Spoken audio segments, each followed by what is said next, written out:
All right, everyone. Now we're going to talk about contact resistance. This is the test that tests and tells us how well does this conduct, right? We already went through the megers. We have to use a mega ohm meter because these can't go high enough range, but these also can't go low enough, okay? And I'm going to prove it right now for you. So the problem with these meters is that you have to realize, how do we actually measure resistance, right? We measure resistance because we calculate it. You can't measure it. Doesn't matter if it's high or it's really low. So in order to actually measure resistance or get a value for it, we have to calculate it, right? And in order to calculate it, we have to apply a voltage and measure a current, right? And so I did this earlier with these meters. I showed you that if I'm going to measure this one's resistance, I can see the voltage of this one putting out. So if I want to measure the resistance between these two right here, I've got nothing. But if I come right here and I take this one on here, I can see that I'm putting out 2.6 volts and I get, 10 mega ohms. And if you do the math, you can find out how much current that is too, right? 2.7 divided by 10.5 million. And, that's going to be a really small number, micro or very low milliamps, right? No, it should be microamps. So that's how these meters working. But the problem is that if I go ahead and I try to measure this bus, right, with this, what do I get? I get 0.7 ohms, right? And I'm actually going to take these leads and move them around a little bit because we got some corrosion or something built up on these banana jacks. Banana jacks are great because they're self-cleaning.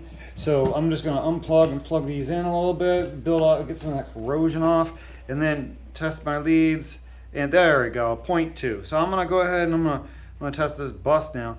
0.2 ohms. Does that sound right? What if I go down here? I get 0.2 ohms. I go over here, I get 0.2 ohms, right? If I take this meter over here, what do I get? I get I'm on voltage. Can't do that, right? What do I get? I get 0.2, 0.1. So maybe a little bit better, right? 0.1. But hold on a second. Let's try this now. What's the resistance of my leads, right? 0.1. Well, that's a problem. What am I really measuring now? Am I measuring this, or am I measuring the resistance of my leads? What's the resistance of this one when I short my leads? 0.2. So that's our problem, is that we're applying a voltage and measuring a current. But that current has to go through our leads. And so because our current goes through our leads, we have to measure the voltage drop of our leads, which means that these are part of the resistance that we're measuring. And this wire doesn't conduct nearly as well as some of that bus that we're testing, right? And just to prove it, we've got our DLRO set up over here. And so I'm going to go ahead. I got my leads going under the table, so you can't see them. They're right here, right? And so I'm going to go ahead and I'm going to test this, and let's see what it actually tests at, right? It's going to run at 10 amps. And it said that we're at 800 micro ohms. That's 0.0008 ohms.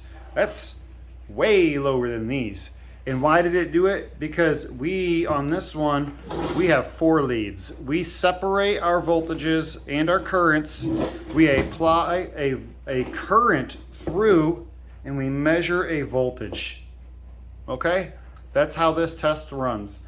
Technically, some of you out there are going to argue with me. No, Tom, you can't apply a current. You apply a voltage to get a current and you regulate it. And you're right, that's true. Let's stay basic, right? Let's say we apply a current of 10 amps constant. And if we apply 10 amps going through this, we're going to measure our milliohm drop. And that milliohm or microohm drop is going, or millivolt drop is going to tell us what our microohm reading is. Okay? That's how this meter works. And that is why it's much more accurate than using these ones, because we have 4 leads on this one and 2 leads on this one. And so in the next video, I'm going to break down how we can separate these leads. Because if you look at these, there's these terminals come out right here, and you've got voltage and current, right? But they're combined. So we're gonna go into this a little bit more, and we're gonna take these apart. Not these leads physically. I got some different leads we'll use, and we'll separate these out.